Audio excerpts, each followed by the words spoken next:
Welcome to Hexham Town Council here in the Priors Hall at Hexham Abbey on Monday the 9th of February 2026 at 6 p.m. So I'm Derek Kennedy, Councillor Derek Kennedy, and I'm the chair of this meeting.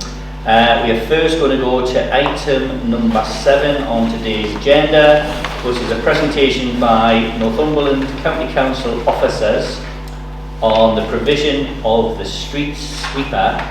Now, the street sweeper is funded by Hexham Town Council. It was something that the Hexham Town Council requested some years ago, and we're now into a second street sweeper. Is that right, David? Yeah. We've been on 8 years. 8 years now. So it's in 8 years ago that the town council made a decision. Prior to that, and then the street sweeper came into place. So there's a relationship between Northumberland County Council, who provide the sweeper, and obviously Town Council, who actually fund it. So it's that relationship between the two. So I'd like to welcome David Hunt, Rob Brazier, and Stephen Wardle. Is it Wardle or Wardell? Wardle, sorry.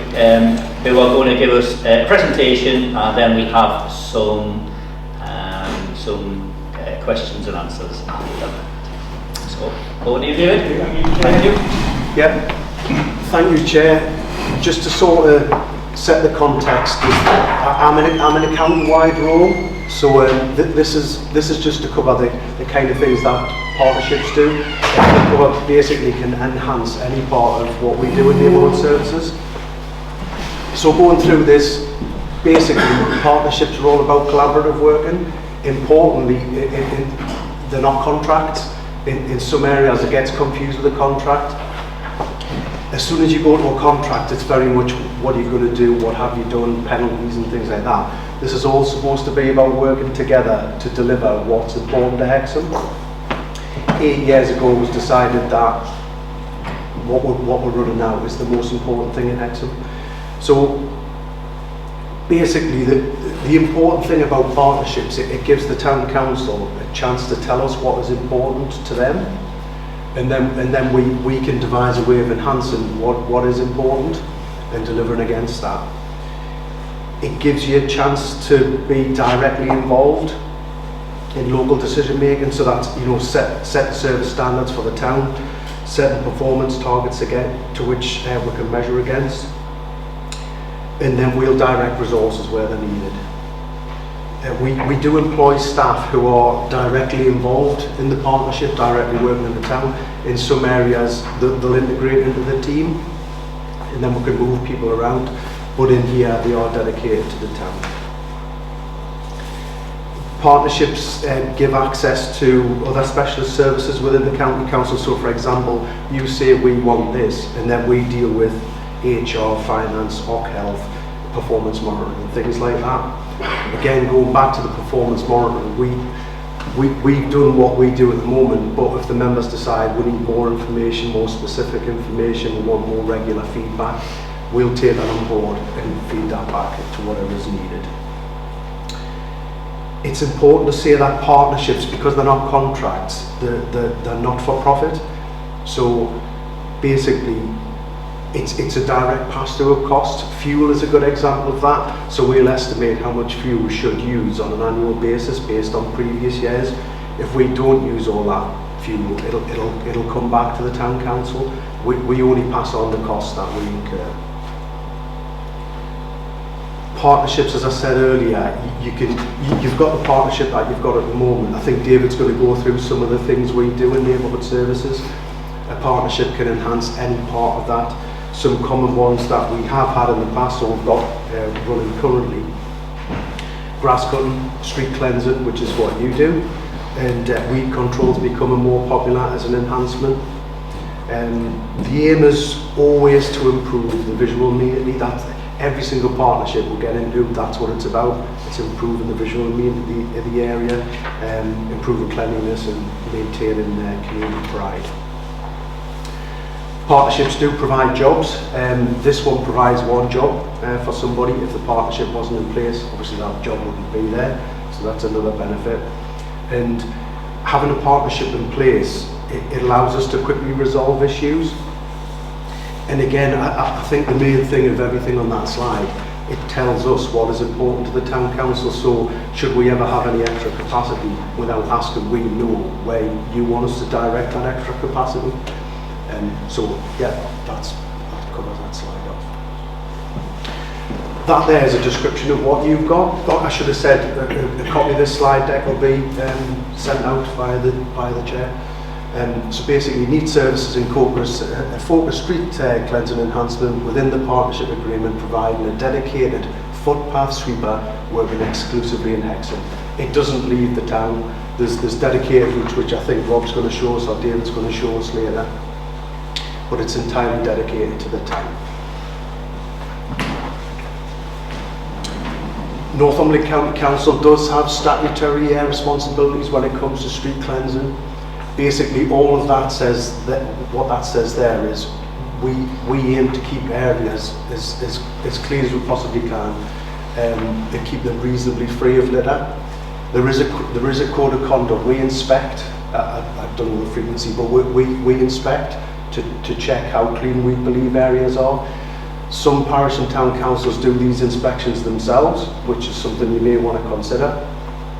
But I believe here we just do them. And basically, those are the grades that you will be provided with as part of the performance monitoring. Again, we can do more or less depending on what we want.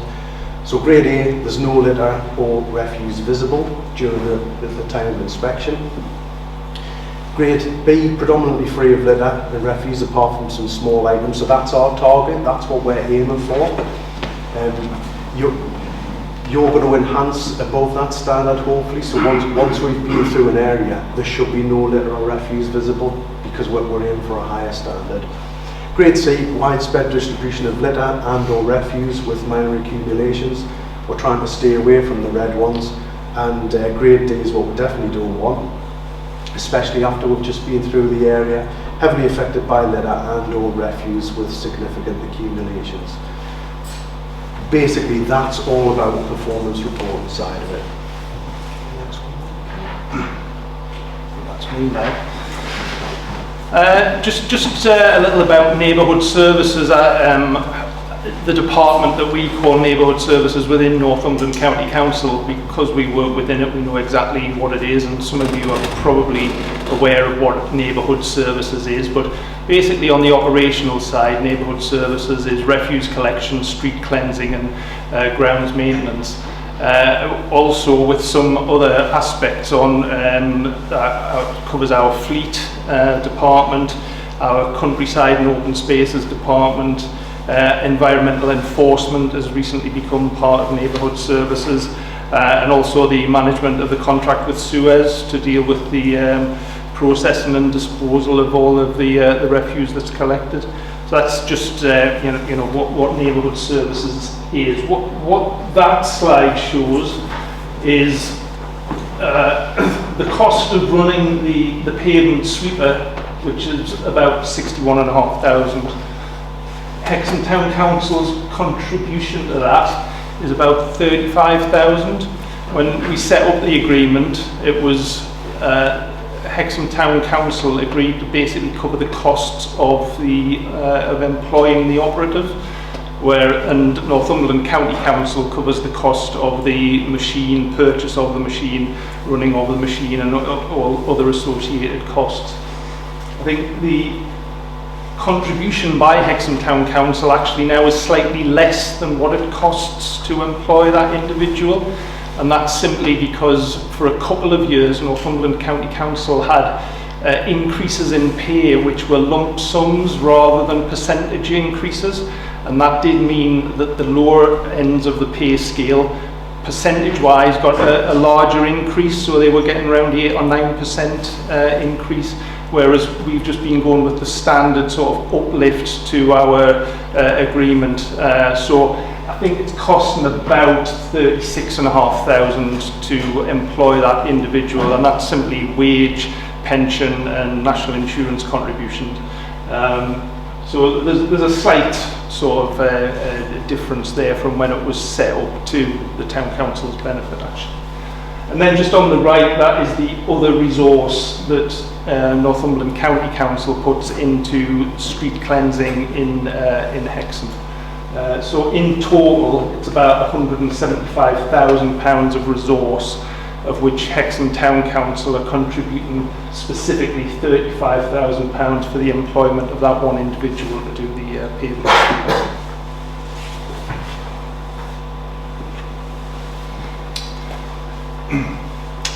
Yeah, so just some sort of general stuff on you know, how we what our endeavours are and what we're trying to achieve, just to try and keep areas predominantly free of litter.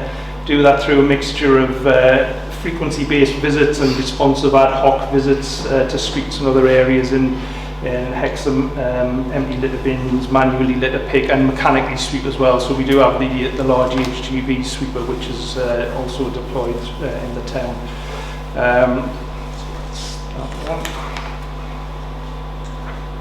Just a bit about how that sweeper is utilised on a day-to-day basis.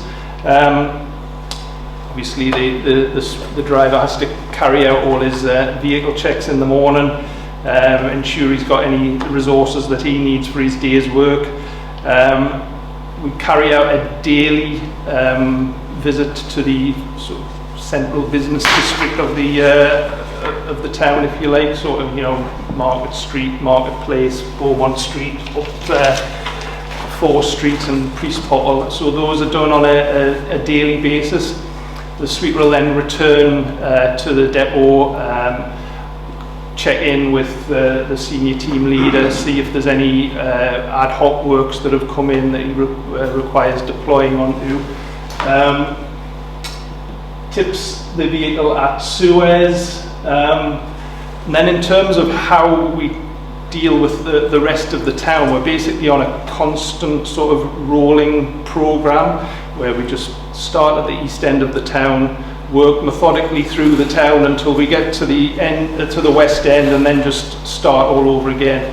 The time of year when that doesn't necessarily apply is a time of year that we're just sort of coming to the end of, which is like the leaf collection time. So then we're kind of specifically targeting areas of where there's a lot of leaf fall to collect.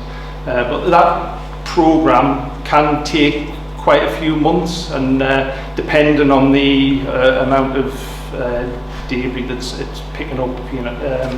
So, and we've always said that what we're after is a really good quality job, not a quick job. We don't want to just buzzing around and missing bits. We want a proper good quality job done. So there's no real sort of time scale on how long it takes to get from one end of the Hexham to the other. That can vary depending on seasonal factors and depending on how much ad hoc work that there is, you know, and then can even depend on other stuff like breakdowns of the sweeper and that, which fortunately we don't have an awful lot of. And at the moment we're running with a sweeper that's just 1 year old, so we're 8 years into this partnership. We keep those sweepers for 7 years, so the one we're running now we've just taken delivery of reasonably recently, so it's quite a new machine. Can you just add a little bit to that? Yeah, sure. Just to say that the driver has been with us since the partnership started, so he's a very experienced operator. He does take a lot of pride in his work as well. Generally his day will start at about 5:30 in the morning, and then he does the Hexham Town route, so this is the daily route that he does. So we'll start from our depot, which is just a little bit on the top right there of the map, and then down Station Road to the railway station, down 4th Street, and then down Priest Pottle, and then turn right down 4th Street there, and then back down again, and then across, and then down to St Mary's Wynd, and then down back up the other way at St Mary's Wynd, back street, and then on the other side of Back Street, down to the corner there at Battle Hill, and then down to Beaumont Street, and then you'll see it goes around the back of Wentworth, where the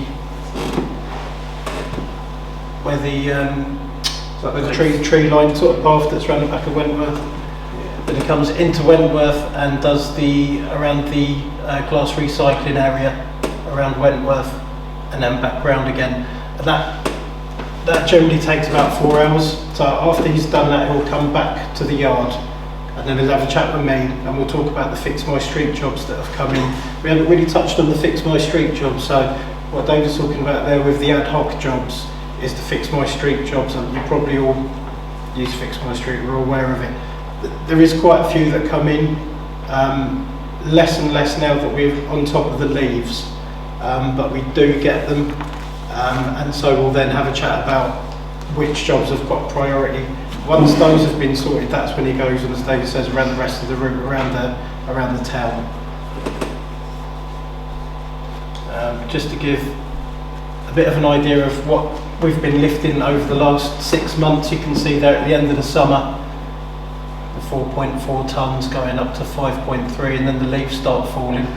At that point, we deployed a tipper and a driver to travel with the mini sweeper, because the mini sweeper's capacity was nowhere near enough. It kept on having to just do a little bit and then go to tip off and then back out again. It was wasting a lot of time. So we deployed a driver and a tipper, and you can see that we started picking up a lot more. There's 8.7 tonnes, and then in December 17 tonnes, and then started to go back down again as the leaves were tidied up. The 48.5 tonnes picked up from the pavements around Hexham in 6 months by that resort. And that's an example of where the partnership works. You know, we know what the priority is, so we know we're going to send a tipper out there to make sure we're as effective as we possibly can be. One thing we've had a bit of bother with recently, we've changed the contract that we use for our tracking information, and that coinciding with getting a new vehicle meant for some time we haven't had the electronic tracking information for the vehicle.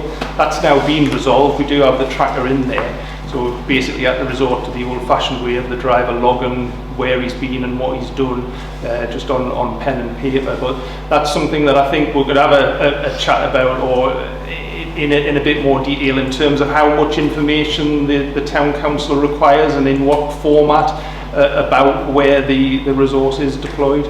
But as I say, on the ad hoc side, there is Fix My Street, but there's also, I mean, Andrew has been in touch in the past when he's had reports of, you know, could we send the sweeper here, there, or wherever, and that's absolutely, yeah, we can. You know, we're here to put that resource where Hexham Town Council think it's required or best required. So yeah, but perhaps some work needed there, just a little bit on the information and the format in terms of where that resource goes.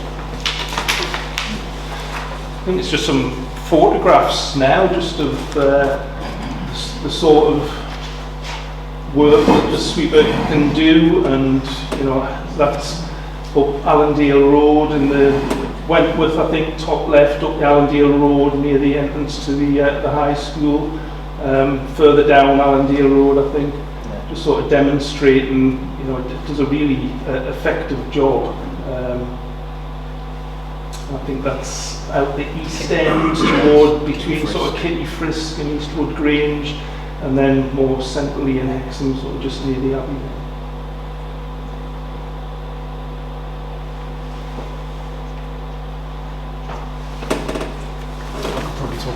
So yeah, let's go back to the monitor. Yeah, so just about how we monitor the work that's been done, we use a system called Total Mobile.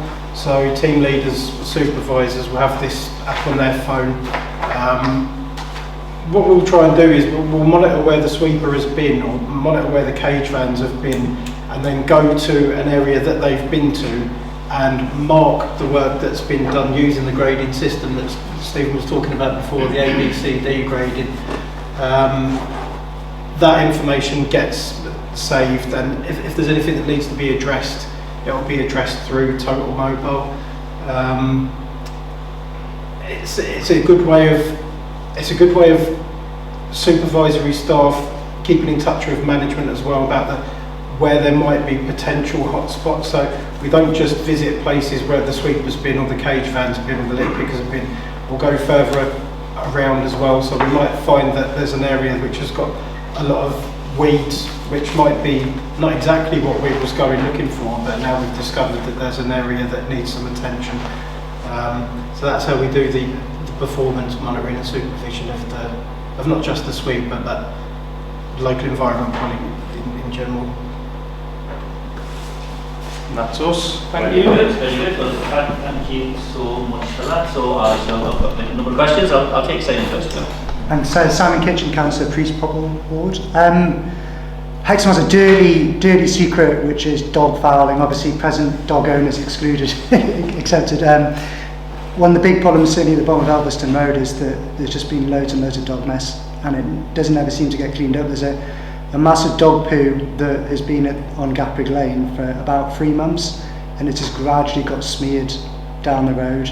And it really kind of affects people's quality of life, because obviously you don't want to see it, but then if you're walking into town and then you suddenly step in it, that's your entire day ruined, because you have to go back home and change. And so obviously we're talking about littering, but I'm just wondering what the role is of neighbourhood services in terms of one, cleaning up dog fouling, but also how can we prevent it from happening in the first place?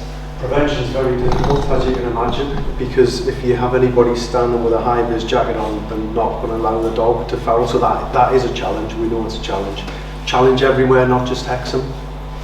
In terms of picking it up, we definitely pick it up. There's like a hierarchy of approach to that. For example, if it was reported on Fix My Street or by some other means right in front of the school, you're going to try and get there quickly.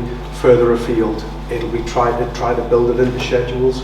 So anybody want to add anything to that? That's pretty much our approach. That area you're talking about, and we've got dog fouling stickers up on every lamppost down there because it was quite a hot spot. There's 2 bins, I think there's one just at the top of the road there that have got dog fouling sort of stickers on as well. There's one down at Priestlands Dean, and it has been a hot spot there, so yeah, we are aware of it. Stu's just been up there today actually with the mini sweeper. He's been out of Aston today this morning. The sweeping's great, by the way. And how do you enforce it? Because that's what I worry about, is that you've got the stickers, but then has anyone had any kind of fixed penalty notice at all for it? And do you have any CCTV to record people? Because that street is a real problem. We can get the data for you. Don't know the data off the top of the head. People have definitely been fined, fixed penalty notice. In terms of targeted action, that's the kind of thing we can look at. It's always evidence-based. So if we're getting hotspots of Fix My Street requests, we can literally create darker spots on maps to see where the problems are. There's some known areas and some lesser known areas. Basically, they will drive our action, our enforcement action. We are thinking about various things we can do on that and try and flood an area with a presence. And we know nobody will do it when we're there. There'll be multi-agency police and things like that. So it's not just for dog foul, it's for other environmental crime. And try and just make people aware that it's not acceptable. It's difficult to do. We're looking at different signage and things like that, and keep Britain tidy kind of signs. It's like the eyes are watching you. There's various campaigns. So it's a really difficult challenge. We have to admit that it is. Catching people is difficult. DNA testing, do you do that on dogs at all? Well, it's such a massive public wellness issue. Or putting extra surveillance cameras in. I mean, it seems like there's nothing you can really do about it, which is frustrating, because we know where it is, but if you're there, they're not going to do it, are they? No, they're not. But if we've got an area which is constantly being hit, then we can talk to the enforcement teams, inform them of it, and potentially be able to get a covert camera in. There's all the RIPA laws to protect people and things like that. You need to get over a threshold to be able to get the permission to do that, just in case you catch someone doing something that they shouldn't do, which isn't dog fouling, it's something else. Right, well, we'll bring some other questions in. Let's do the dog fouling one. You repeated on that. So, Steve. 10 years ago, or 8 years ago, when it first introduced, it was a real big deal, this. It was. And so you to be commended in the fact that it's made a real impact. So I've got 2 questions. One is, you talk about there being one person employed. Is that an operative, or is it a person? Are they involved 52 weeks of the year, or are they just involved 47, and if they're ill, it don't get done. So that's my first question. The second one is, I go around Seal Park because I've got a three-legged dog, which easily can be identified. but sometimes there's spikes in there, like let's say after Spunk Day or after a weekend when there's been an event in the park, and it doesn't seem to take account of those spikes in activity where there's a lot of rubbish. Is that the responsibility of us to tell you, or is that something you're aware of already? Well, I mean, to some degree, those events, the organisers of the events do have some responsibility in that. But generally, you know, following the firework display or some event like that, or you know, the Christmas market, we do supply extra bins for those events. Empty those bins free of charge and make sure that there's cleansing teams in the morning following those events. I mean, if there's issues arising from them that we're not quite aware about, we're quite happy to take any reports of where there may be problems following those events, but then we're not unaware of them, and we do provide resource to try and make sure that the standard of cleanliness is returned to the standard it should be as quickly as possible. On the individual employed on the sweeper, yes, he's full-time on that sweeper. What the contribution pays for is him to be employed for a year, which does mean that for 6 weeks of that year he's on holiday. There isn't anything within the agreement to provide 6 weeks holiday cover, so yeah, as the year goes on there will be 6 weeks when it's not deployed. If he's sick though, we will cover.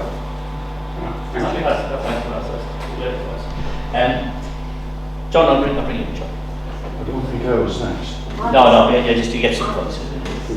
John, yeah, I know, but John, I'll bring John because John didn't get Thanks. I hope you three gentlemen can answer my question about the use of glyphosate and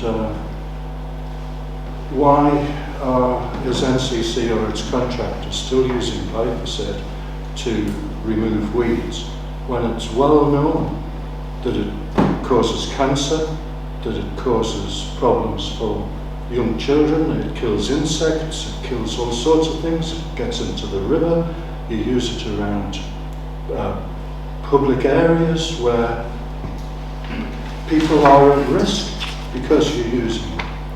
Some countries, like France, have banned it outright.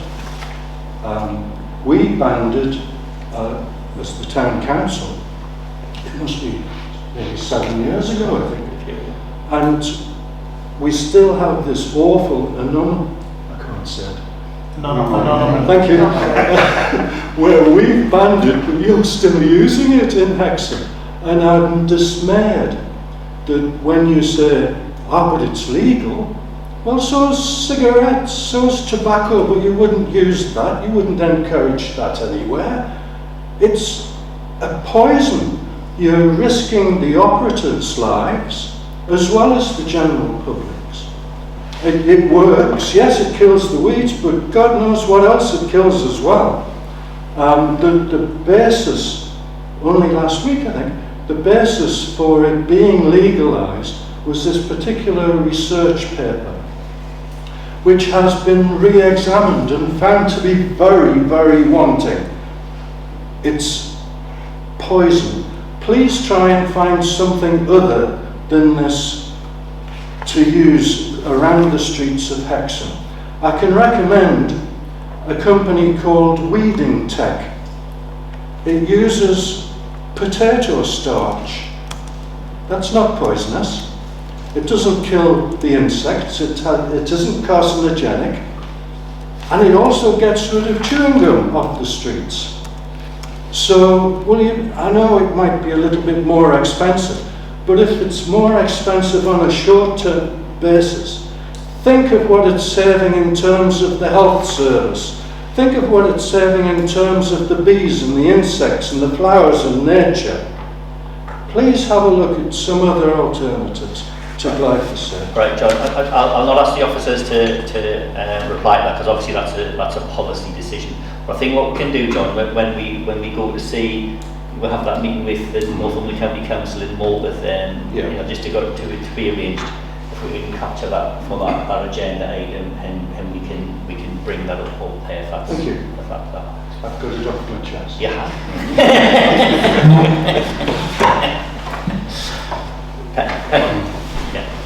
That was very interesting, and one of the things I'm really interested in is this relationship that you've got, that it's a partnership. So I've got two questions. One is, does this sort of partnership working happen elsewhere in the county, or are we, you know, the only ones?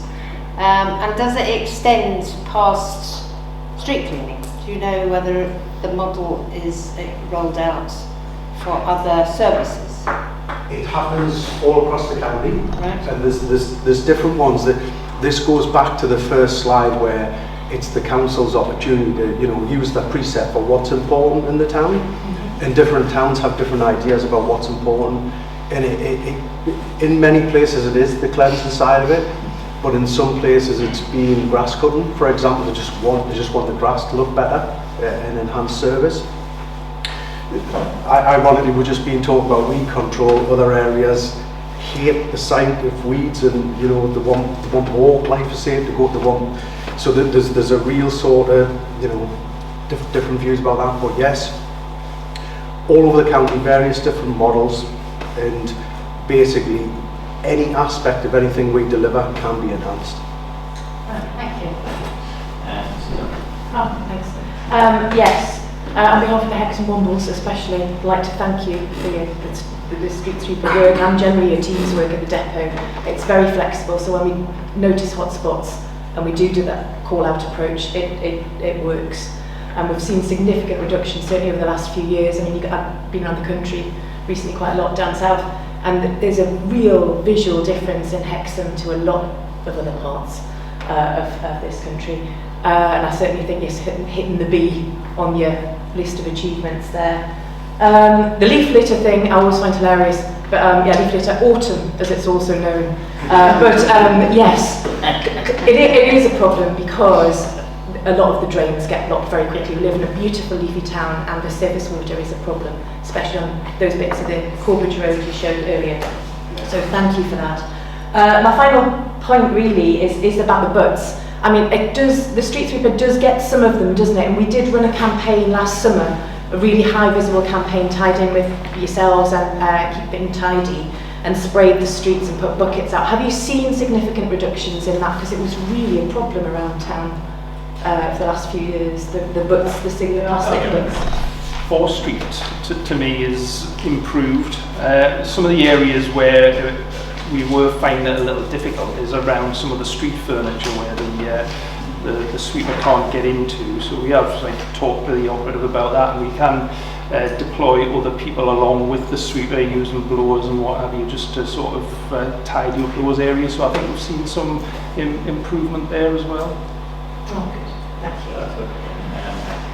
I think I was on to think about the cigarette butts and the bins, and probably may want to relaunch that again in the spring. But top up the sound. Yeah, because well, there's the odd bin on this as well. Oh yeah, there's a few more. Hi, my name's Mike Deming. Two questions. Been in the town council for about 5 years, so I think the street sweeper for us is about 3% of our costs, so we've always been interested in finding out a bit more, so it's great that you're here. I think you said that the operator starts at 5:30, so it must be kind of a really challenging job, especially at winter. So one of my questions is, and because I don't know what's kind of going on, I have to walk my dog every morning along that Wentworth bit, and I see the street sweeper, and your operative is in it, but I don't know if he's taking a break, but I just kind of see him there, and I think if somebody asks me what's he doing and what we're paying for, I will go, I just don't know. So it'd be interesting to get some feedback on whether that's presumably a break that he's taking. But I think it more lends itself to the question I think that Penny asked, is visibility. It's great that you've come here, but I think you're collecting stats, which is great. But I think for us it would be great if every month you could send us how many issues we got from the Fix My Street, how many issues that you found, the issues that we're getting. So we've had previous administration, we had a business leader that was works on one of the streets here, and she said, well, the street sweep was speed, but there's kind of mess on the street. So we've got this bit of a disconnect between what we're getting from the residents, the dog poo that Simon's mentioned, or you're obviously doing a kind of a good job, it's being clean, and just getting that connection. So if we get a reporting to say you've cleaned so much up, this is what you've got this month, we can then look at what we've got in terms of the residents' complaints, or we can go back to the business and say, look, he's gone out and cleaned all of. If we get that, then we can just answer all of those questions. So just getting that feedback. I think you said you've got this system that wasn't working, it was on paper, it's now coming in. It would be easy to email a report to Andrew, and then we can just sort of respond to that. And then, as you say, we can work in a partnership and just communicate back to you. Yeah, I think there's certainly room for more of a flow of information there, and we're entirely flexible about that, and we'll give the information that you need and require in the format that you want it. There's not an issue with that. Anybody else? Okay, well, I'll wrap it up. Well, thank you so much. I think I was on the council with Stephen and I think John as well when the decision was first made to bring the street sweeper in. I think it's made a decidedly noticeable difference to life in Hexham. So I do think it's money well spent, and it is nice to hear that it does start that early in the morning. Obviously, you've had the overnight rubbish, and obviously children go to school and everybody else going into the marketplace, etc., and then targeting. If there is a way, obviously Mike, you're chair of planning and infrastructure, so obviously it would seem to be the most appropriate place to send any management information to that committee. Or if there's a way, say, for Andrew to remotely just pull data from your system as opposed to having to wait for you to send a thing. The only thing we could really do is send screenshots, because the amount of data that comes through exceeds the amount of data that we can share firewall. So we can take screenshots of something like this, for example, which was from the 5th of February, and it would show you where it was working most on its travel around. That would be overlaid over a week or a month, so you could either have a week, over a month it would kind of just be, you wouldn't be able to get too much detail from it, it would just look like a route that they're doing. Perhaps over a week you'd be able to see a little bit better which areas are they're getting sort of into. What we'll do is we'll let planning and infrastructure sort of consider exactly what your requirements are, maybe ask for some examples of what can do, and then just work it from there. Derek, would it be possible to get contact? Yeah. Who would be the best contact? Andrew's got all our contact. That's fine. And it's really good. And obviously we had the unfortunate incident of the machine crashing into our new bus stop there last year, which was very unfortunate after we spent all that money getting it all done, and then that's happening. But there we go. That's all fixed now. The bus stop was actually moved. So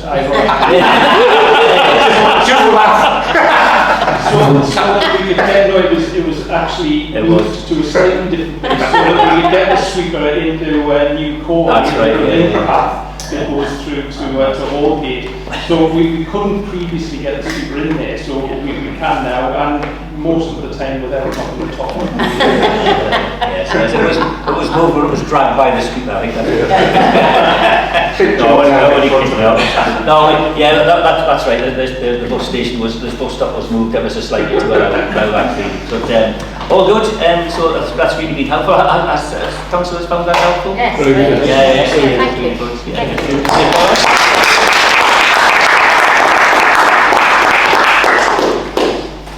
Thank you. Thank you. Take care.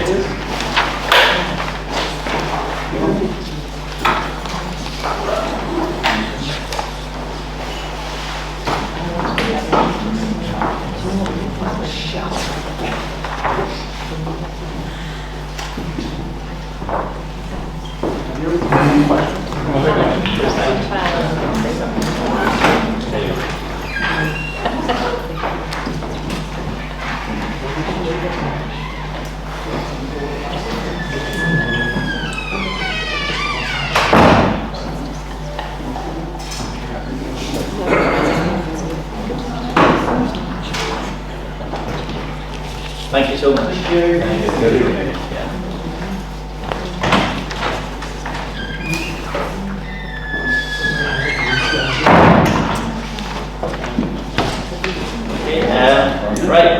Councillors, we're now going to go on to item number 8, which is a presentation on the stories from our patch project, and we have Catherine Agar, who has just set up a set of slides and going to provide us with a presentation. So over to you, Catherine. Thank you. Thank you. Good evening, everyone, and thank you for inviting me to come and speak about Stories from Our Patch. For the few of you that I haven't met, my name is Catherine, and I'm the librarian with responsibility for the west area of Northumberland, for which Hexham is the main or the hub library. Stories from Our Patch is a project which Northumberland Libraries and Hexham are running together throughout 2026. And many of you will know that this is not the first time we've worked together, doing so in 2025 with the Wintertide project, which is a fabulous project that brought together a whole variety of green, environmental, growing projects across Hexham, which I mention not only as a notable forerunner to this Stories from Our Patch project, but because of the way in which it's informed this new venture. Not least amongst the lessons I learned from it being that I really had to meet Bex. I began Wintertide with lots of community support from all over, lots of connections, and in no small part thanks to several past and present members of Hexham Town Council. But I had not at that point met Bex, and everyone told me I must, and how right they were. I would like to think that Stories from Our Patch is an ambitious, creative, outward-thinking project, and it simply would not exist if I hadn't met the ball of energy, enthusiasm, positivity and determination that is Bex. So if at any point in the next few minutes I lapse back into the first-person narrative, please know that's only because I'm the one that stood here now, and nothing I'm going to speak about would happen if it wasn't for her and for partnership working. So, the challenge. And partnership working is pertinent on a very practical level. Stories from Our Patch is part of the Europe Challenge, and one of the main criteria for that is that a library must work with a community partner. So the Europe Challenge is an annual programme that brings together teams from libraries and communities across Europe to address today's most pressing social, digital and climate challenges. But first of all, you have to have a community partner, you can't enter without one. So finding someone to share the vision that we had for what we wanted to do was a vital first step, and based on the wholehearted support that Grow Hexham had shown the library over the last 12 months, it really wasn't very hard to see how we might work together on a new venture. So what did our bid propose to do? What was our challenge? Well, to start with, you can't work on anything involving people until you have some people. So that would be easy, right? We're all so well connected these days, we're online all the time, constantly sharing our stories. But our question was, in all honesty, how is that connectivity really working out for most of us? How much is it bringing us closer together, and how much is it exposing us to endless bad news, fake news, fear of missing out, and actually causing increased isolation and anxiety as we sit alone and stare at our individual screens, either worrying that we're not keeping up with the Instagrammable lifestyle of so-called influencers, or despairing as social media polarisation makes the world seem more divided than it's ever been. Maybe not so well then. But then again, when did you last meet anyone who said they wish they spent more time doom scrolling on their phone? People will always need people. They might just need a little help to show up for real, and this is where our project came in, to help the people from our patch find connection in a positive way. And all of them, not just the usual faces, the suitably empowered, everyone. And that's harder than you might think. I certainly know from library programming that you can bring amazing names, incredible opportunity, creative delights to Hexham, offer it for free, and still find yourself battling to get people to show up.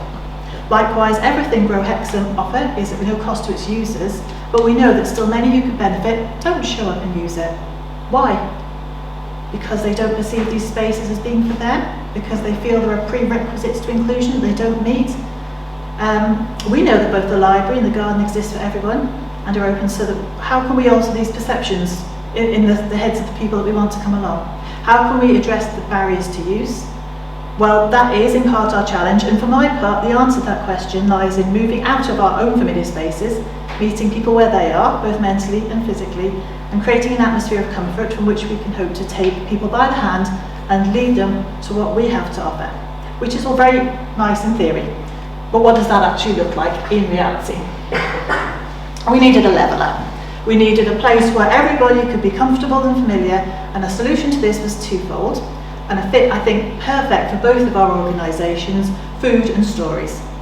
Everyone has a story, they have their own story, and everyone has a relationship to food. We all need it, and whether our story is sad, one of plenty, one of need, it's something that everyone can relate to. We needed to convince people that to engage with stories from our patch, they didn't need to be a literature graduate, they didn't need to be a horticulturalist, they need never have set foot in the library or have access to the garden. And we sought to do this with the most universal of opening lines. So tell us about you. Sit down, have a cup of tea and tell us your story. So phase 1 of the project was to collect people's memories in the shape, stories rather, in the shape of memories. We went out into Hexham Community Centre, to the cinema, the shops, lunches and coffee mornings, and asked people to tell us their memories of food, growing it, eating it and sharing it, for us to bottle and preserve. This gave us not just a conversation starter, but also material for the later stages of the project, and hope that this might entice people to stick with us in the longer term, as our plan for these bottled memories is to share them, to plant them in our patch, to take the growable ingredients they mention, and to use that as a planting plan for the community garden for 2026. Once established, these beds will be marked in the usual plant labelling kind of way, but also with boards linking to the recipes and memories they originally came from, with QR codes that will take visitors to online content, with recipe suggestions, the memories that spark the plants, inclusion, and more, showing that technology maybe can be used in a positive way after all. Stories from our patch is intended to be a project led by the seasons. So as soon as the days start to lengthen, we move into the planning for spring. Next up is the practical phase of the sessions and our gardening from scratch course, which will be run in the community garden by Bex. So whilst the memories and stories brought us together and got us talking, this phase seeks to get people working together, doing something, learning and empowering, ready for the growing season ahead. The gardening sessions are open to all. No one needs any prior experience or tools, not even their own garden. Again, we particularly look to reach out to people who don't usually show up, to reach beyond our regular audiences and meet new faces. They're designed to be unintimidating and literally take people by the hand and lead them into the garden, making them comfortable in the space with the hope that in time they will come to see it as theirs. Meanwhile, back in the library, we're establishing social group activity based around food. Open to anyone to come along and chat, talk about food, try some, hear talks, engage with visitors who have a different story to share, including local producers, cooks, storytellers and writers. We'll look at recipes in growing, sustainability, seasonality. The programme isn't set specifically because we want people to choose how it will shape itself as we go along. We don't want to tell them what we want, what they want, we want them to tell us. Broadly speaking, we'll use the seasons, together with the regular library calendar of book nights and national days, to guide us through the year. There'll still be encouragement to grow, with seed starter sets to grow your own curry, pasta sauce, soup, salad, and to engage with reading via packages of books that come with recipe bookmarks and food boxes to match to help make the dishes inside. And once we've got some people inside, we plan to take the library outside with books in the wild.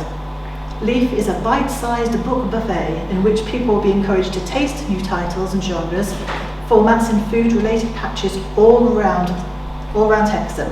So from the Jubilee Garden to the Cemetery Greenhouse, together we'll look at how food and gardening show up in fiction and how non-fiction can be both entertaining and informative, as can reading for pleasure in what is this, the National Year of Reading in England. We almost certainly find something to nibble along the way too. Going forward, our plan is that once good company has been found and the food is growing away in the garden, we'll move on to the third phase of the plan, which is the cooking. We're looking to work with a community partner to run basic cookery sessions using local and seasonal ingredients from Hexham Gardens where at all possible. This part's still under development, but when established it will complete a threefold plan to meet, grow and cook. We're also in process of engaging with Amanda Edmiston from Tanica Fabula around storytelling, Théâtre Sans Frontières to link in with their Queen's Hall adult drama group, and trying really, really hard to produce a podcast, really, really hard, and that one is definitely very much still a work in progress, but we're trying. Amongst all these key strands, we'll be sprinkling a variety of other ways to keep as many people as possible involved in the project. These photos just show things we've done in the last year. We expect more of the same in the coming year. We've already celebrated winter festivals with our hybrid Burns Night Wassail and have similar events planned to mark the seasons, which include competitive carrot growing with a view to forming a vegetable band, no less. Blossom mapping with anime storytelling in spring, together with some Shakespearean salad planting, and by summer we'll be picking strawberries for solstice cream teas, foraging picnics and engaging in some wild gardening. We even have a slightly mad idea to try and recreate Hexham in gingerbread come the winter time. By the time harvest rolls around, we'll be celebrating the bounty the whole project has brought with a book tasting feast, which we hope will include some elements of all we've done, the memories that started us off, brought to life in drama, music from local collaborations, and who knows, maybe even from our very own vegetable orchestra, book-themed food and food-themed books. We hope not only to root these activities in Hexham, but to cross-pollinate our activity into other parts of Northumberland via the Green Libraries initiatives in other Northumberland Library branches, to our twin towns in Neuilly and Metzingen, and to Ukraine via cultural exchange with UK Library partnerships there. Bex and I will travel to Amsterdam in June to share with our European partner libraries, who we met at a conference in London last November, to share the outcomes of our various projects. Being part of the challenge will not only put Hexham on the map of libraries across Europe who are working with community partners, but it has also brought expertise, solidarity and support, inspiration and knowledge from across Europe right to our own doorsteps, as Bex and I have been extraordinarily privileged to have access to an amazing network of support and training. We've attended sessions delivered from libraries across the world.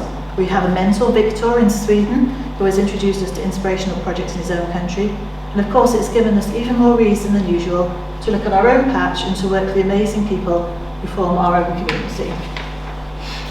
So thank you all for listening, and especially to Penny for her support from Grow Hexham and throughout the project. Please do come along to any of the sessions that you see advertised. They will be appearing on the library's Eventbrite pages over the coming months. You'll be most welcome, and please help us to spread the word to the many varied groups and communities you all work with, so that we really do reach our goal of connecting to share the stories from our patch. Good, thank you. Okay. Any questions? Yeah. I'd like to I'll go last. bring next. I'll go last. You will go last, yes. Yes, you will. thank you. Thanks very much. I mean, it's obviously very ambitious. You seem to be covering cooking, growing, reading, social inclusion, drama, music. I mean, it sounds fantastic, but how will you know if it's been successful? Have you got any kind of measures of success that you can use to say, at the end of this, we're hoping to have got here with this? Are there kind of targets that you've got to achieve or objectives, some way of measuring progress? I think the Euro Challenges approach to that is kind of experimental in that, I mean, you can count numbers, and the numbers could be huge and the numbers could be small, but I don't think that really reflects impact or the impact on individuals' lives. We had all sorts of ideas at the start about including journaling as a method of people keeping track of their progress through it, but I think we realised that if we did that, it might put people off committing in the long term. So we're going to do the same as we did with Wintertide, experiment with different ways, different methods of feedback and of measuring success. I find work differently depending on the event. So sometimes you can give some people a QR code and say, please tell us what you thought of this event. Sometimes people are coming and going so much you can't. So we've used all sorts of different metrics, like stickers on charts, the smiley faces like you get at IKEA to say if you've had a good experience. Voting as people come in and out of events about how they felt about it. And we're going to try and use some element of that in the podcast as well. Speak to the people we've worked with along the way, once we've got more activity of the practical gardening and the cooking happening. And just talk to them about their experience with the project, how it's made a difference to them, and to encourage them to tell the story of telling their story. And all of that will go into the event that Bex and I go to in Amsterdam, and we'll be asked to present what the project's been, what the outcomes have been, and the difference we've made. And of course, the legacy of any project is, to me, the ultimate feedback. If the activity continues after you've stopped purposely making it happen, which was what we did see in Wintertide. You know, lots of the activity we started there has continued on its own afterwards, and to me that's always the ultimate measure of success. If you've started the ball rolling and it's gone off by itself. Anyone else? Penny, do you want to wrap up? Yeah, thank you so much, and thank you so much, Catherine, for asking us to partner in this. It's just great. So it is the dynamic duo, which is Betsy and Catherine. It's wonderful. And it just makes me so happy because Grow Hexham was my idea on the back of a fag packet some years ago, even though I don't smoke. And it's taken on such an amazing life. And like you say, you've picked something which everybody has an experience and an opinion of, which is food. Yeah. So the thing that I would ask, but you don't have to answer this question, is just keep us in the loop because we have a huge network. So if there's anything where you want us to send things out, I mean, we're trying to send stuff out, but if there's something specific, say, right, we've got an event, can you publicise it, or could you we need some more stories, just let us know, because we can quite easily perform that function. Brilliant. And the only other thing, just to leave you with, is that I'm in love with the spider diagram, I have to say. Oh, yes. Or some diagram which is just mapping how many corners of the town have been reached. So that's another way of recording reach. I mean, there might only be one person at the end of that line, but that doesn't really matter because as you say, you can't measure the impact that it has on people's lives. But I've got one that I did when I presented Grow Hexham at a project, Feminising Politics, which was about how many corners it reached then, and that's quite a long time ago. So you might want to think about that because it's a really nice visual representation. It's a visual representation. It's about getting feedback that you can share in a meaningful way. As I say, you can get statistics that 100 people came to a show and they all ticked a box and said, yes, we had a very nice time, thank you, that was lovely. But then you could have a much smaller group of people come along and have some really meaningful, and I've experienced this really meaningful feedback on actually how this made them do something different, really changed something in the way they viewed their lives, or really gave them confidence. And to me, one of those is worth 100 of the other on a good day. So yeah, it's all about trying different things and seeing what works. Okay. I'll lay a request from John. Thanks very much. Thank you very much for your presentation. I was really very impressed by what you've been saying. My question is, do you have any spare capacity? Because I've got an idea for another project. Oh, no, yeah. Always interested to hear new ideas. I mean, the reason, in some ways, the reason I think it's been hard to talk about this project up until now is we very much wanted it to be driven by what people want it to be, but then that's very chicken and egg, is that you've got to give people some idea of what your structure is, what you're trying to achieve, how you'll do that. You can't just go to people and say, oh, any ideas for things we could do? But as the project evolves and people see what we're about, then hopefully, yes, lots of other things will pop up. People will say, oh, there's something we could do, and those are the things that will grow out of it and become the legacy eventually. So yes, we'd be very happy to hear anything you've got to suggest and see how we can work it into the project. Thank you, Martin. Yeah, you'll find me in the library. Okay, Catherine, ready? Thank you. Okay, thank you. Yes, Thanks.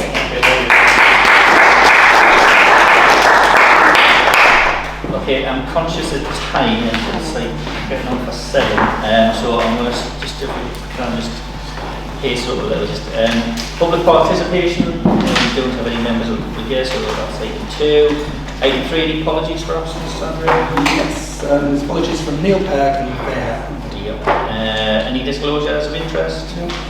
Dispensations, anyone?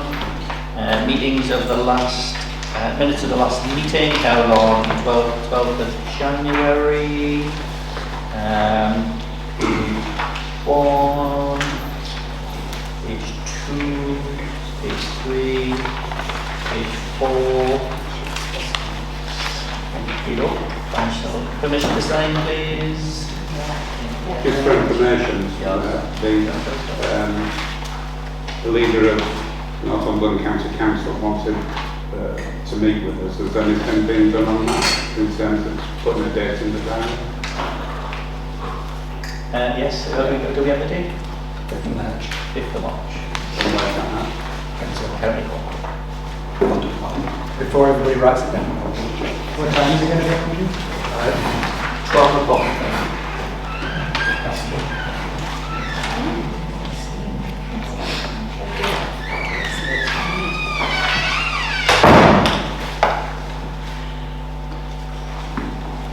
Can I ask who will be there? Obviously the leader, but will we have his officers there as well? There's going to be some officers there. I think we're just like working out dates and you know, like what times and things. 3rd at 12 o'clock, What date again? 5th of 5th of March. 5th of March, 12 o'clock. Yeah. And have they only given like 1 hour? Well, they've asked for availability between 12 and 1, but that might be a start time between 12 and 1. I think once we say what we want to discuss, we'll ask for additional time. Yeah, and then obviously we'll talk to councillor, see who wants to attend and who's available, etc. Could we have a pre-meeting before then? Because Yeah. that's really important, so we don't all trip over ourselves. Yeah, absolutely. Good. Can I just ask a question about on the minutes for disclosures of interest and dispensations? Does that cover people who have an interest in a project? Because I know that Penny, you just said that, I wasn't aware, you said at Grow Hexham, and obviously you do the bandstand sessions as well. So do you have to declare that you have an interest in those projects if you don't have a monetary benefit from it at all? Are those declared routinely? You have to declare if you have a monetary or other pecuniary interest in an agenda item. What is a pecuniary? Well, it's generally financial or other monetary gain. Okay, right, so that's number 6, we've done 7 and 8. What I intend to do, John, with your indulgence, I'm going to go to number 10. I'm just conscious of quite a lot of debate on this. So what I'm going to do, first of all, just to get some facts out there. First of all, I'm going to invite Penny to provide, on the absence of Faye not being available for tonight's meeting, Penny's just going to do the list of grants we've awarded as a start point. Yes. Yeah, so I'd just like to go back a bit because I'm aware that some of the town councillors are new. So 2021 to 25 we awarded £121,000 to what looks like about 20 organisations in the town. 25 to 26, £116,000. I'd like to point out that we're quite unusual in the high level of funding that we give out.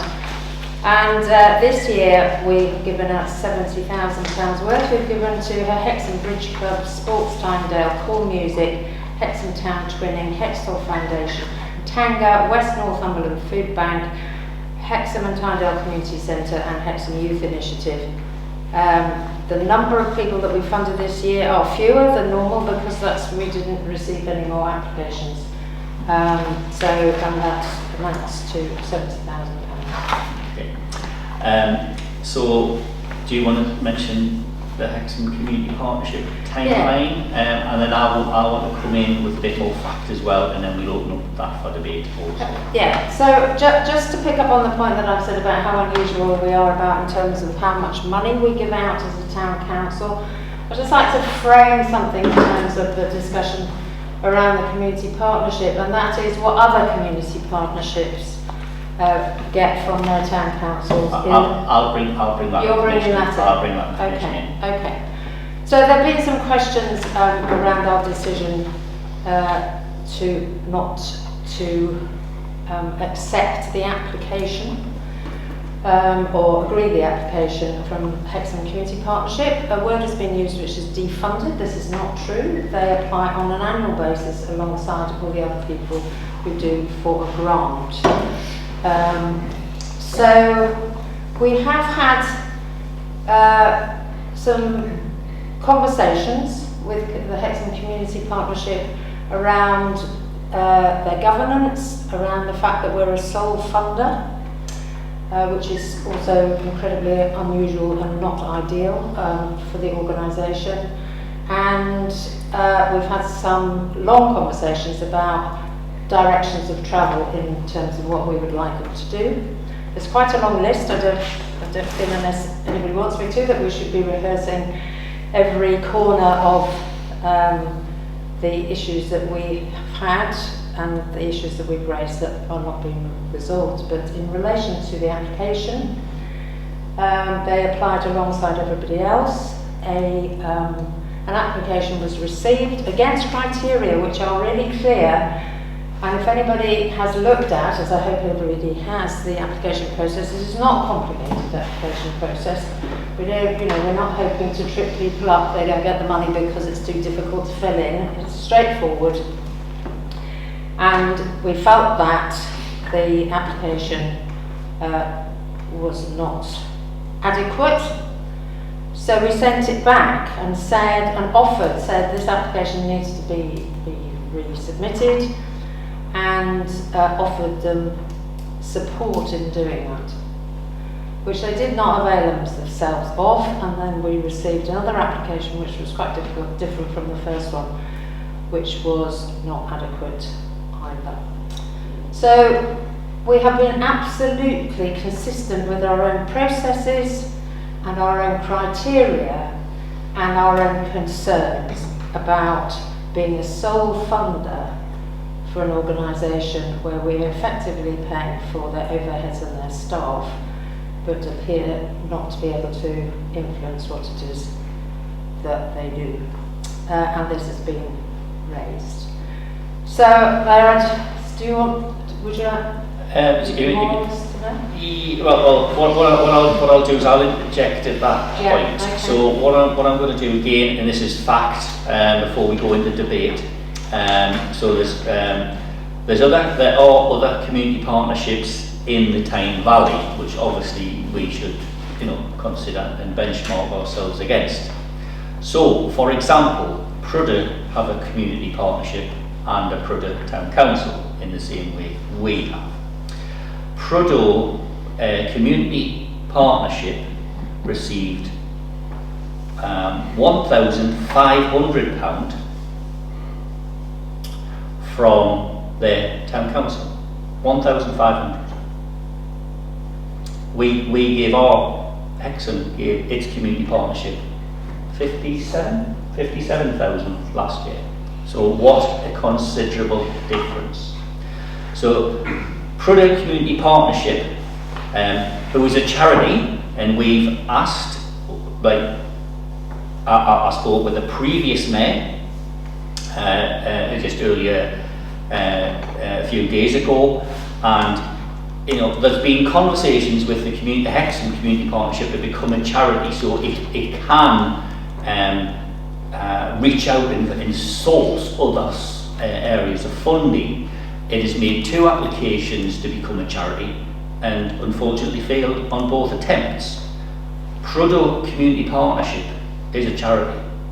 So we are at a loss as to why Prudhoe Community Partnership is a charity and Hexham is unable to do so. So there's something just unfortunate there. So Prudhoe Community Partnership it only gets £1,500. As I say, we give 57. Considerable sum. It was nearly 50% of Hexham Town Council's grant money went to one organisation, the Hexham Community Partnership. Holt Whistle, it has a community partnership. It received £6,200 from the Holt Whistle Town Council. 6,000 compared to our 57. And again, that is a charity, is that right? It is a charity also. So we're looking at both Prudhoe Community Partnership and Holt Whistle Community Partnership as both being what they should be, a charity. And when we're looking at the Hexham Community Partnership, and why have you been unable to become a charity and then reorganise yourself so you actually you're in a position to obtain funds from other things? So both of those organisations receive, say for example, Prudhoe has a couple of assets which they rent out at shops and receive incomes from them, and they're able to generate funds and various other things, and similar with Holt Whistle. The Hexham model, which is the decisions made by councillors, we have felt has been unsustainable, because basically it's just public money being poured into the Hexham Community Partnership, and they have not got other sources they haven't got any considerable other sources of funding.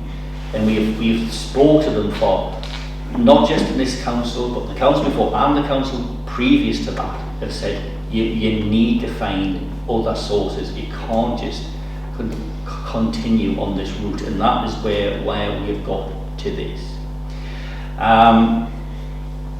You know, the community partnership have been spoke to they were contacted on the 3rd of September to have a meeting. We had the application received in September. It was then turned down and then resubmitted in October.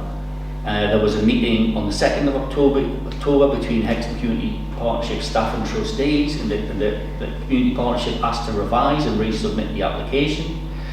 We offered that assistance, as Penny Brennan has just mentioned, to try and get a more improved application.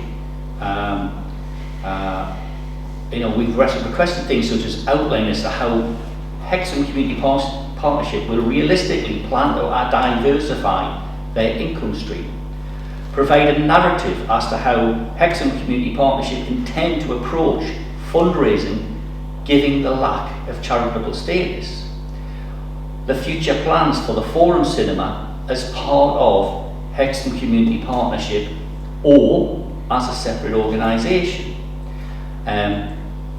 What are the accurate position of Hexham Community Partnership's reserves?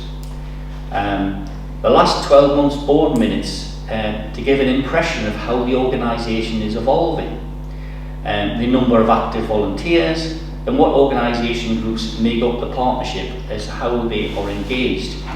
And it goes on into the number 28, which is in the East End. You know, there's a link there, and I know Councillor Susanna Fairless-Aiken has had some challenging conversations with the partnership in that period. So there's been an awful lot of communication and conversation going on. We had a conversation with them, the trustees, only a couple of weeks ago, in which we had to unfortunately explain that their grant application was not of the standard that we had anticipated. You know, we are just not here just to hand over money without some assurances of what goes on. So there has been those conversations. It is, you know, I absolutely concur. It is a controversial item, but there has been an awful lot of insight into this. It has finally come to a conclusion where there has been that challenge. But this has been coming. This has not come out of the blue as people are trying to make out. It has not. This has been coming for a long period. And as I've set out there, when you compare the two models of Prudhoe and Prudhoe and Haltwhistle actually mirror one another. Hexham is the outlier here, not the others. It has been a hard time. We have had hard conversations. The last conversation we had with them, which was their trustees plus myself, Penny Brennan, who led that conversation, and Faye as the chair of the Finance and General Purposes, with the clerk and president was present, and you know, we've asked for them to go, look, have another, what is the intention, what is the future intention of the Hexham Community Partnership? You know, that they plan to become a charity, and that they had two applications over several years that have not taken place. Is it a case, and this is entirely up to them to do, is to go, do they start from scratch again and rebuild from the bottom up? That may be an option, but they have to choose it. Now, there has been some unfortunate messages that went into BBC television at the weekend, and I was asked to come and I was asked some questions very last minute at the BBC television, which I'm always happy to do. there was, sort of mention of risk of Spook Night not taking place, and mention of risk that the Moot Hall may not take place. There was also mention that Hexham Community Partnership do the Hexham Christmas lights. I'm afraid to say the Hexham Christmas lights have been and have always been funded by Hexham Town Council at a huge cost, but for the right reasons. We do absolutely believe in what we've done with the Hexham Christmas lights. Hexham Town Council pays for those lights, nobody else. We have a Hexham Christmas light switch on, which 2 or 3 hours. That is run by Hexham Town Council, and we do receive some support in time from Community Partnership. No money, just time, but we welcome that. So that was not, I didn't think that was really appropriate to announce to the whole of the North East that Hexham Community Partnership do the Hexham lights. They do not. That is our responsibility. There was also some unfortunate wording about the cinema being at threat. I've had multiple conversations with the cinema. I have regular contacts with the cinema, but in these recent weeks, because of all of this, I've had very, very close contact with the cinema. The cinema does a fantastic job. It is well run. It is profitable. It is doing a good job, and I as a county councillor has put money in, as has Susan Fellas-Aiken, for new projectors and various other things.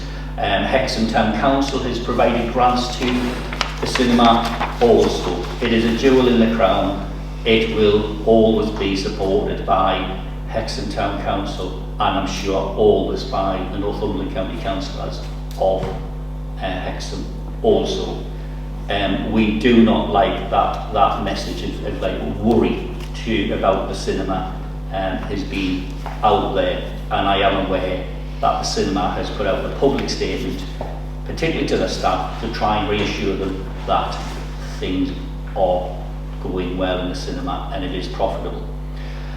So obviously there is concern of the events, which Spook Night being one of them. It's a very important part of our diary, Spook Night and other things. We protect the diary of the Hexham diary, that things will take place. If Hexham Community Partnership can't do them, we will step in. We did that with the fireworks, where there was a lot at the last minute. The charity who used to run it for all them many years and did a fine job could not do it anymore.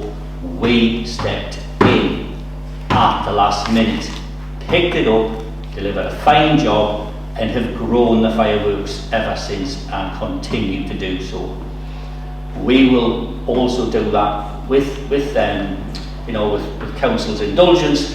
That we will also do that. So we can either work with Community Partnership, we can do it alone, but the public will see that things like Spook Night and other things such as the Christmas market will continue. Contingencies are being considered, and we can put those things into place. But what we want to do is work with the Community Partnership and let them come to us. Now, we are aware that they had a meeting on the 5th of February. I anticipated that we would have had some feedback from that. Unfortunately, we've heard nothing from the Community Partnership as yet, which is a little disappointing. I thought there may be a telephone conversation, but that hasn't not happened. So that is the facts of the matter. We did not want this to be a kicking match and just taking, the two parties taking lumps out of each other. We want to work together, but there has to be a change.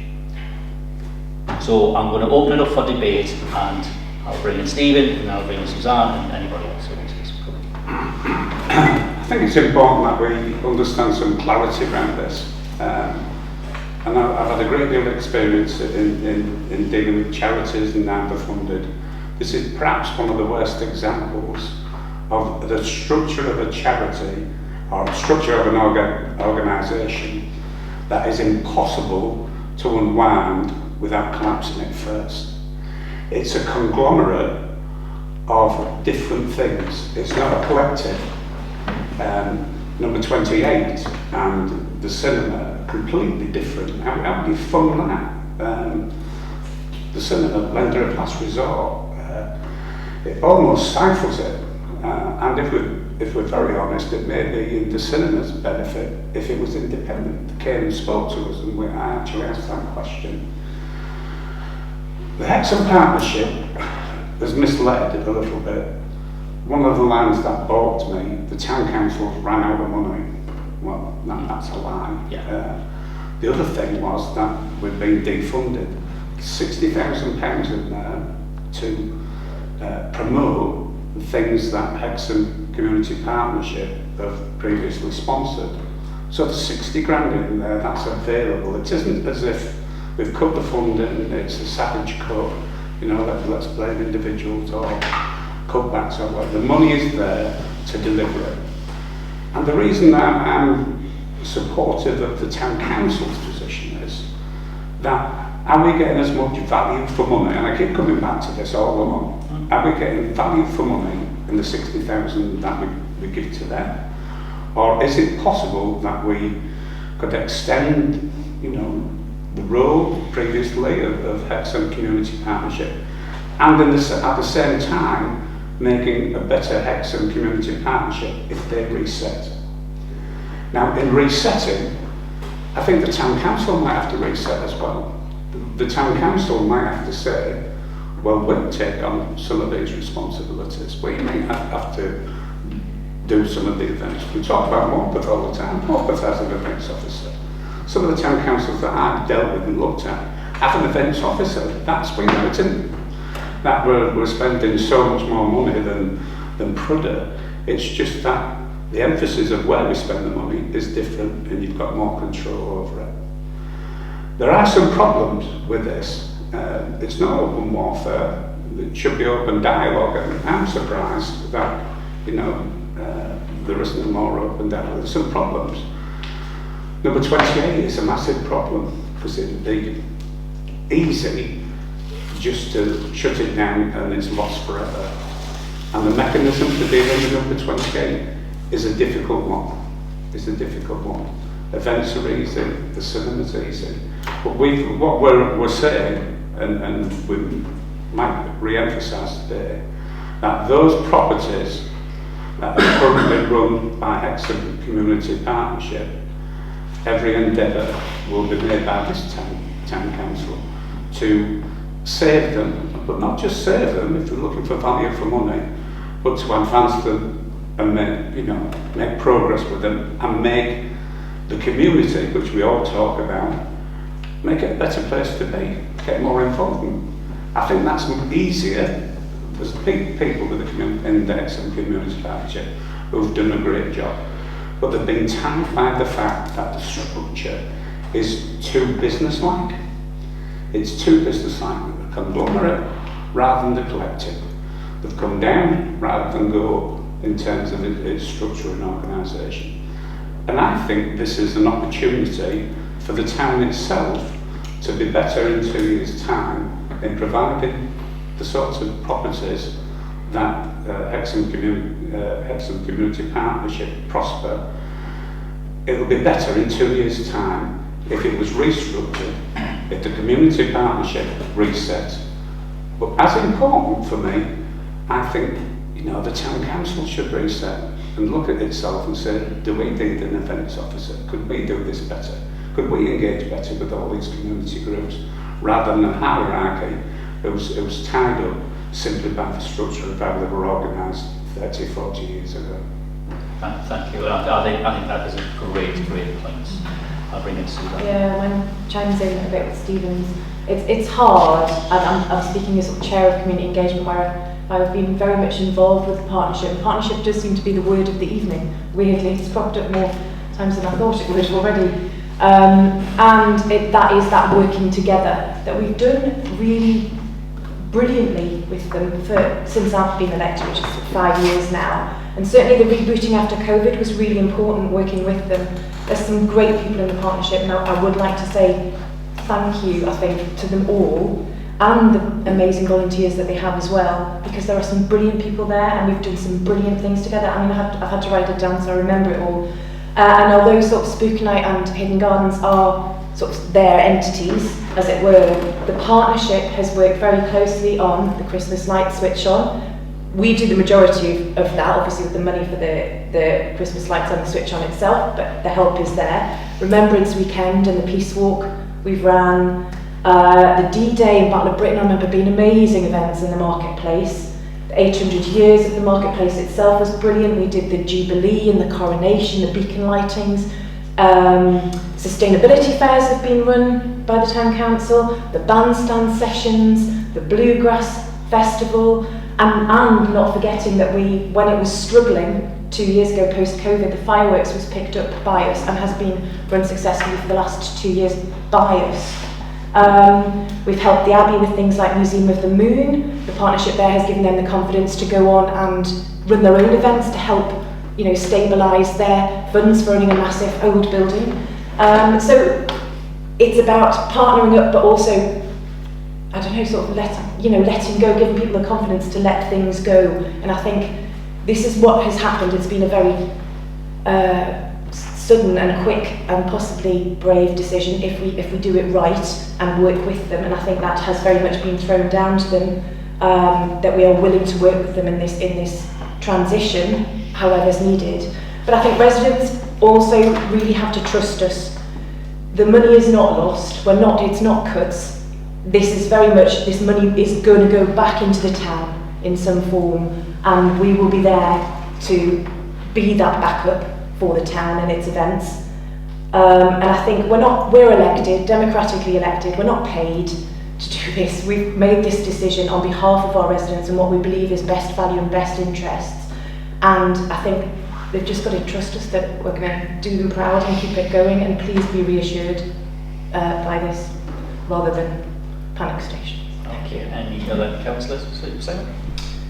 Yeah, I think it sounds like they've been a very difficult organisation to work with.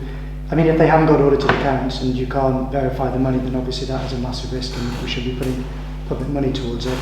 I would say it is a big decision for the Town Council to make, and it was a decision that should have been brought, I believe, to the main room for us to talk about like we are now. We've spent a lot of time talking to some people coming in doing presentations which aren't directly relevant to the Town Council. We spent a lot of time talking about the fire station, which wasn't within our purview at all.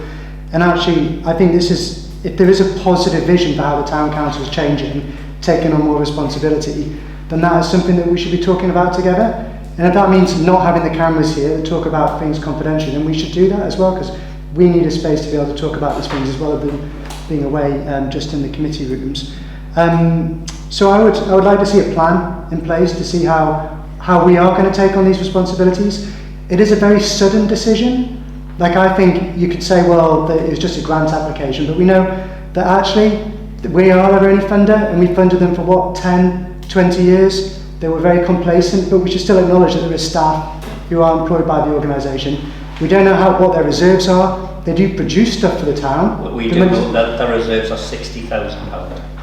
So basically, is the plan just to run them down for a year then? That's entirely their decision. Okay. So I think it is a de facto thing. It's the idea is they're going to run it down. And what happens if they decide that they just want to let it just collapse then? And all of that work, the Spook Night goes. I mean, like, do they have ownership of the rights of that? What buildings have they got? Like, it seems really kind of last minute. Like, I think we need to keep open the possibility of some sort of transition funding to look at. We are looking to rebuild this, and at the moment it's basically just saying, right, Hexham Community Partnership, we're not funding you, you've got 60 grand, you do what you want to do, which seems to be our position. Like, I would suggest that we have a plan to be constructive about how we're going to kind of take it on. Yeah. Okay. Yeah. So I think that there's some points that you've made that are not actually right, if I might say so. So it may have appeared to have become a shock, to come as a shock to the community partnership, but we have signalled this, and this has been a source of some frustration to people who've been from this town council who've been talking to the community partnership, is that they don't take on board what we've said. So the issue about them being a sole funder, I mean, say none of us have been elected this time and another group of people had come in and said, well, look at this community partnership with a sole funder. Well, that's wrong. Sorry, no money. They have made themselves vulnerable by allowing this situation to continue. We can't do anything about the fact that we're their sole funder other than fund them or not fund them. They can do something about accruing assets, getting Product Community Partnership 1.5 million. has got assets of £1.5 million. Our community partnership has got reserves that will cover a 3-month period of wages and rent, like most organisations. It has no reserves at all. Its only asset is the cinema. This is not a sustainable state of affairs. But we can't come up with a plan until we know what they're going to do. Did we ever say this is your last round of funding? No, because they went through the process like everybody Did else. you ever say, we'll fund you for half of it to transition? No, because what is the point of that? Their overheads would remain the same. They could not cover their overheads if we cut half the money. It was either we cut all the money or we gave them all the money. As sole funders, we just end up with less than half of the provision. What would be the point of that? And we did have these conversations and we did explore all the possibilities. You didn't come to the meetings where that happened, but they did happen. And I do want to say that we did not take this decision lightly. This is a huge thing that we've done, but it is the right thing to do. But we agreed at the meeting when we actually broke the news to them that that the whole thing would be confidential, that they would go away and have the trustees meeting. They would make a plan, because what we decide is absolutely dependent on what they decide. If they wrap it all up tomorrow, then we do this. If they don't wrap it up tomorrow, then we do that. There's no point wasting your time second guessing what they do. They are an independent company to us. They can do whatever they want. So isn't that the problem? No. Because they could just drag it out for 6 months. Simon, I think this is really a really important point. So we made an agreement that there would be no statement or anything, and we put out a joint statement after they'd had their trustees meeting. And that seems to be a sensible thing to do, because then it would demonstrate that we are all working for the good of the town, the community partnership and the Hexham Town Council, whatever the situation is. And they broke that agreement. We had no idea that that statement was going out.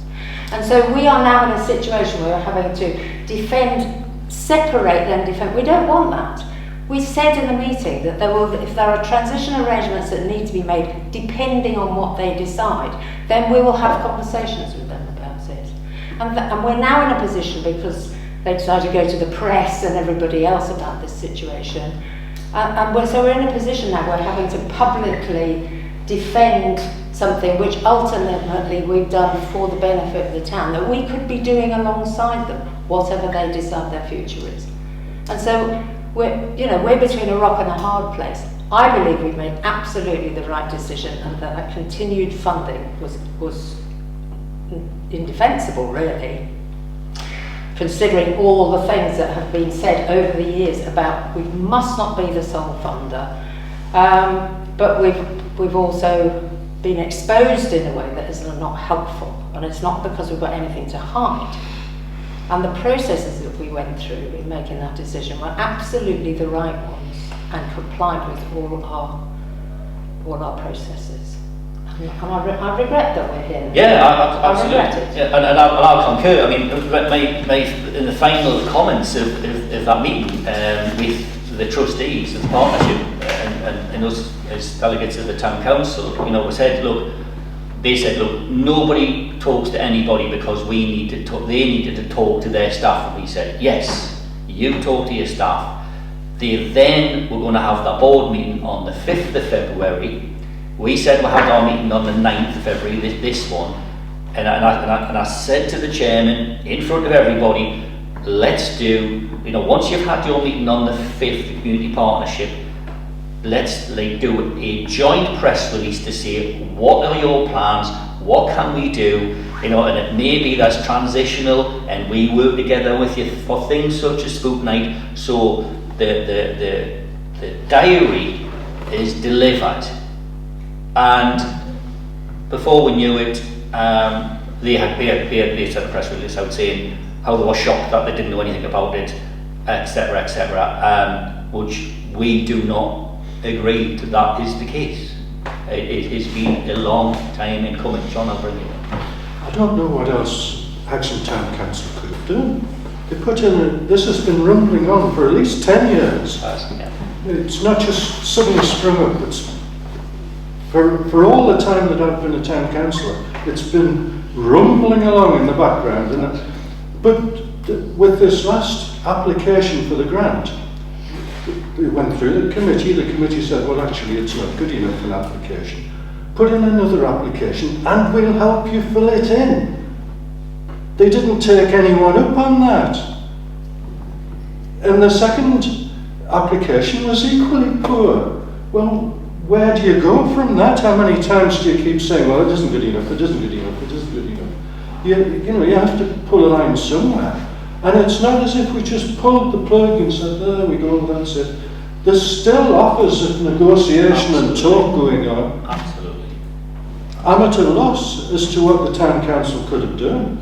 And I think £50,000–60,000 a year, we've got to be careful who we give that to and what it's going to be spent on. We would have no control over that money. Well, maybe we could do it differently ourselves. Yeah. Maybe we could do it better. Yeah, Suzanne? Yeah, two points really. There was one about number 28 came up, and just to reassure people, that is an asset of carbon homes. Yes. So that's separate, so there is a bit of security there over their future. But to chime in with Simon's question, because I do think a plan B would be good. In fact, now a plan C almost. And I know we can't always plan when we don't know what's coming from the other side, but I think we've got ideas. We're all, you know, fairly wise councillors. And hopefully that'll be on the table this Thursday for discussion in some form. And I think that is important. We do need to have those ideas, those plans, so that all our councillors are reassured. Absolutely. I mean, you know, John's been on the council a long time now, as has Stephen, as have I, and we've seen this happening for a long time. And at some time it was going to hit the wall, and the wall is now where the challenge is there. But if you think about it, if you're getting £50,000–60,000 a year, over 5 years, that's £250,000.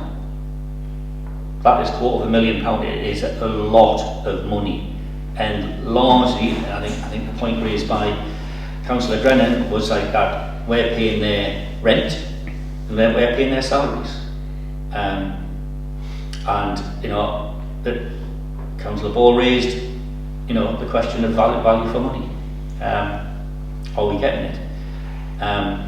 So. It is unfortunate.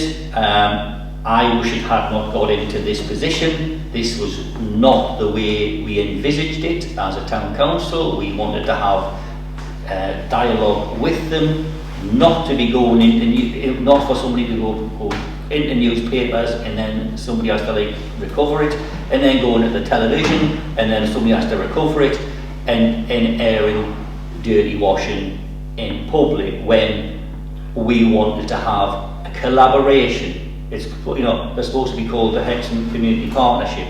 I ain't seen an awful lot of partnership in this. This is running to different things and causing an awful lot of concerns. I know the cinema are very, very concerned. We know number 28 is concerned. It didn't have to be like this. It could have been done in dialogue and calm and wise heads to find a way through and still deliver, because the public, all they want to see is that they get what they want, you know, what we've been offering all the time, the various events, etc. So it's unfortunate, this, very, very unfortunate, not the way we anticipated, not what we wanted us to do, but I'm afraid we've been on the receiving end as opposed to being in control of matters, but those offers were there, and unfortunately, you know, the partnership can decide which way it wants to do it, and it has done it in a certain manner. Is there anybody else wishing to speak? Nigel? Well, yeah, I mean, I'm new, obviously, and I've listened to what everybody said. It seems to me the decision's been made. It seems a sensible decision been made. My anxiety is about reputational damage for the town council, and I understand we don't want to end up in conflict, but I wonder if we're being a little less passive, more passive than we should be in terms of getting a story out about what is happening, what activities we're doing to cover the areas that need to be covered, what the sort of areas are, why we did this in the first place, and just, I mean, even the fact that if they're approaching the local MP, does he have both sides of the story? Do we need to be a bit more active in a sense now? I know you don't want to end up with conflict, and the agreement's been kind of broken, but we do need to be active to make sure there is the story from Hexham Town Council, which seems to be very reasonable to me, is being told to people. I have to say, for the most part, I don't know if most people in Hexham know what Hexham Town Partnership does anyway. I think that's part of the problem. I mean, until I came here on the council, I had no idea what. I've been here 35 years. I have no idea what the Hexham Town Partnership does. Actually, to be honest, and I'm sure I share that with a lot of people. Absolutely. But I do think we do need to make sure there isn't damage to the town council and its relationship with the population of Hexham by getting a bit of a story out about the other side of this, and also that we can cover any gaps that appear that people are frightened about. Very wise, very wise, very wise. Anybody else? I'll bring Penny in and then we'll wrap it up. Can I just respond to Nigel's point? I absolutely agree with you, but I still feel that we don't do that until we know what we're going to do. So we can't say we're going to do Street Night, because Street Night does not belong to us. So we can't. No, we can say we'll cover as best we can sort of areas that the town. Yes, and in fact, Derek did say that on his interview, and I agree with that. But I think we should leave a little bit of time, because it may be tomorrow or the next day that we get what they say they're going to do. In which case, we can address the gaps and make it more meaningful to people.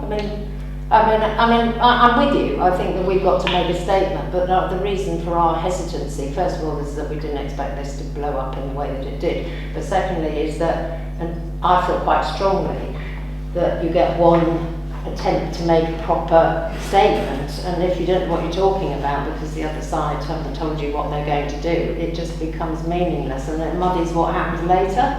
So I don't want us to be in a position where we make commitments to do things that actually they're going to end up doing anyway. But at some point we will, I agree, because we can do so much. All right. One small point. Yeah. I think we should leave the door open. Oh, absolutely. Absolutely. To Hexham Community Partnership. We use the word transitional, and we use that expression, and so anybody reading this in the future saying, well, who's the bad guys again? You know, if we say we're open to transitional talks, absolutely. I think that would paint us in a better picture than it was just coming up with a position. Indeed. Okay, right. So thanks for that. Obviously very important debate. So that's the end of that. Number 9. Thank you to John, who's decided, who's agreed to, if we're going to defer that until next month, just due to timing. I'm conscious that it's now 7:45, and obviously we were supposed to be out of here by 7:30. On that basis, is there any exceptional statements we need to make on item 11? I'm not going to go through the list. Sure, Derek, could I just add, just for information, the Matthew Charlton site, 75 houses are going to be built on that site. The power application's gone in. It's just worth putting it on the list. Nothing's going to be happening with it, but it just gives everybody sight of something that's coming that's going to be a major disruption to the centre of town. Okay, so I think we need to remove item 11, Prospect House, because they're never for sale, so that is... And the other fire station. The fire station? We're going to remove the fire station. I'm told the fire station is going to be pulled out in April or May of 2027. the next financial year. Right. Can I just invite Suzanne to explain the... No, you can't. No, you can't. One quick one, if I may. Yeah. The land around the Abbey, where all the pavements have been dug up, I think that's absolutely atrocious. It is. And I'd like the town council to ask the Abbey what they intend to do with that. I don't want to spend £150,000 lighting up an Abbey when they can't put the pavements round. Yeah. Okay. It was the fire station before it's crossed off. I did have something to say. Well, let's come to we'll come to the next one. Let's go to the next one. Right, forthcoming events. Haven't got a lot. I've got forthcoming events. I've got the mayor's reception. Mayor's on the 5th. Yeah, and the meeting on the 5th. That's right. Mayor's announcements.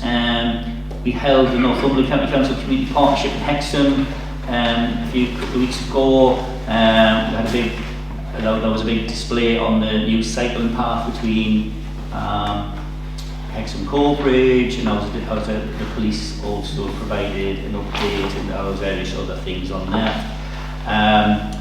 Councillor Suzanne Fairsaken and I had made initial conversations about a pump track, but those are very, very embryonic, and I won't talk anything more about that will come at a later stage. And then we did have the meeting with the trustees of the Community Partnership. Right, to agree, council payment.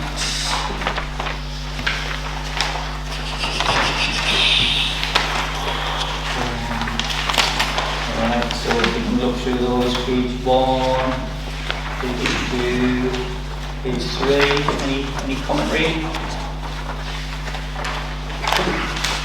Okay, can we agree those? Item 15, to note the approved minutes. Minutes of the planning and infrastructure, 9th of December, page 1, 2, 3, 4. Minutes of the planning and infrastructure, 6th of January 2026, page 1, 2, 3, 4. And community engagement of 30th of November, page 1 and 2. Correspondence? Not news, can news, CPA, rural bulletin, and we've had some communication from the Environment Agency, which I think I passed on to everybody about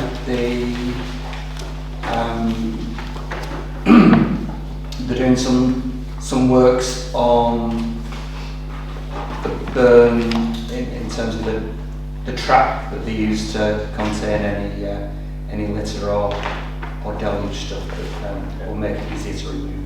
Okay. Right, Hexhamtv, can we expel you from the meeting? You can.